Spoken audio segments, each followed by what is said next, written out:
Okay, Assalamualaikum warahmatullahi wabarakatuh. So, continue daripada last lecture, yang mana last lecture kita dah belajar difference of IT and IS, kita dah tengok component of information system, dan kita dah tengok categorization of information system. Okay, so for today's lecture, kita akan tengok development methodology of information system. So, basically, development methodology is actually a framework. Apa tu framework? Kerangka. Ataupun kerangka lah, kita panggil kerangka, ataupun kita boleh cakap dia sebagai guideline kita untuk buat sesuatu development of information system project. Okay, so dekat sini ada definition of development methodology. Basically dia cakap a framework to help in identifying milestone, structure, activities and monitor deliverables. So betul lah. Okay, so basically in a framework kita define apa aktiviti-aktiviti yang kena ada, apa yang kita kena buat. Tu yang kita define dalam development methodology. Dan kita define apa tu milestone. Dekat stage ni kita kena buat apa dan kita kena ada apa. That is milestone lah, kita kena capai apa. Okay, dan dengan adanya framework, dengan following a framework, kita boleh monitor kita punya deliverables. Maksudnya dalam stage ni kita patutnya dah ada apa. Apa yang kita perlu buat, apa yang kita perlu capai dan apa yang kita dah kena ada telah di-define dalam a framework. Okay, dalam any framework. So basically, sebab tu kita develop information system mesti follow a development methodology. Okay, so development methodology ni ada banyak jenis. So basic step dia sama. Okay, so basically dia ada, kita panggil dia sebagai antara information system methodology aja ialah SDLC ataupun System Development Life Cycle. Okay, so dalam System Development Life Cycle basically describe activities and function of all system developers perform regardless of which approach they use. Okay, so basically dalam System Development Life Cycle ada activity ataupun function yang you kena buat ataupun yang developer kena perform. Okay, regardless macam mana caranya. Okay, so ini ialah basic step. Okay, dalam SDLC yang mana kita ada requirement. We have design, development, testing dan juga implementation. Okay, tetapi cara apply dia mungkin berbeza dengan setiap metodologi yang berbeza. Okay, contohnya, okay, walaupun stepnya sama, okay, kita ada different way untuk apply system development life cycle ni. Okay, kenapa saya cakap different? Okay, so sekarang cuba tengok dalam information system development methodology, kita ada jenis-jenis yang berbeza. Kita ada waterfall model, we have itinerary, kita ada spiral model. Okay, so boleh google model-model tu dan cuba tengok sama tak dia punya stages. So basically walaupun kita cakap metodologi itu lain, tapi cara approach dan step-step dia ialah sama. Cuma cara dia apply tu berbeza sedikit. So kita tengok.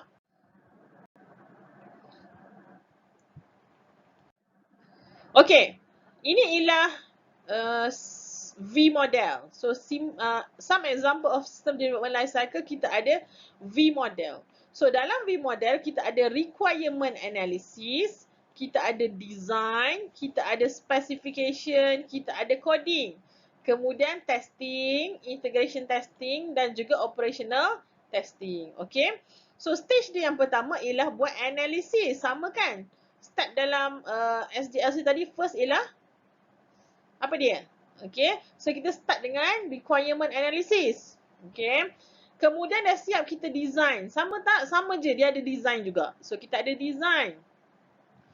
Dah siap design, dia buat detail specification. So basically design, dalam proses design ada detail specification. Dia termasuklah dalam proses design. Okay, dah siap design, dia akan start develop. So development kita panggil dia coding. Betul tak? Kalau buat sistem, so basically development ialah coding proses lah. Dah siap development, kita akan buat testing. So these are the process. So sama je stages dia. Okay, so tengok balik waterfall model. Ini ialah waterfall model. Okay, sama je sistem development life cycle juga dan stages dia sama. Cuma cara dia apply berbeza. Okay, so dalam V model, dia start dengan proses requirement, dah set requirement dia akan design, dah set design dia akan buat data specification dan dia akan come up dengan coding. Dah siap coding, dia start testing dan testing. Okay, berbezalah unit testing, integration testing dan juga operational testing. Okay, so dalam waterfall model, kita start dengan requirement. Sama je, ada juga requirement kan, requirement analysis. Dah start, dah come up dengan requirement analysis dan dia start buat design. Dah siap buat design, dia buat implementation.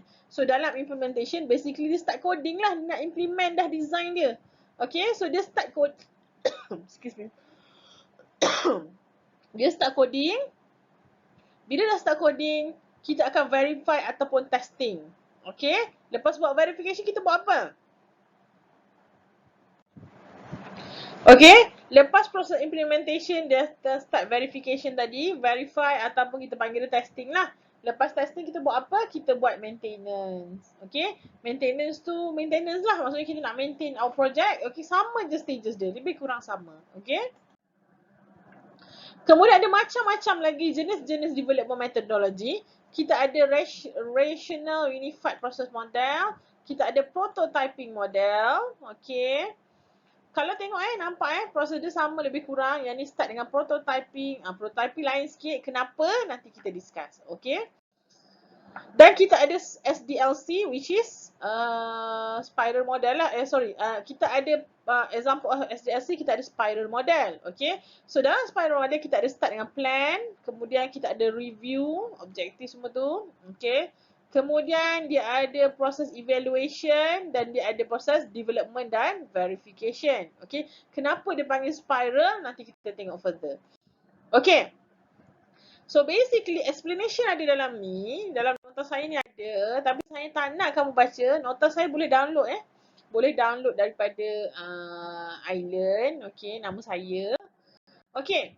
So task sekarang ialah saya nak bahagikan kepada 1 2 3 4 5 kumpulan. Okay, saya tapi sebab you all jauh kan, tak bolehlah bagi 5 kumpulan. Okay. Saya nak you all study, pilih salah satu, okay, dan study. Tak nak semua orang buat waterfall model, tak nak. Nanti dalam grup Telegram saya akan bahagikan. Okay, kita akan buat finding dan kita akan buat discussion dalam Telegram group tentang development methodology kita ni. Okay, so see you in Telegram group sekejap lagi. Okay.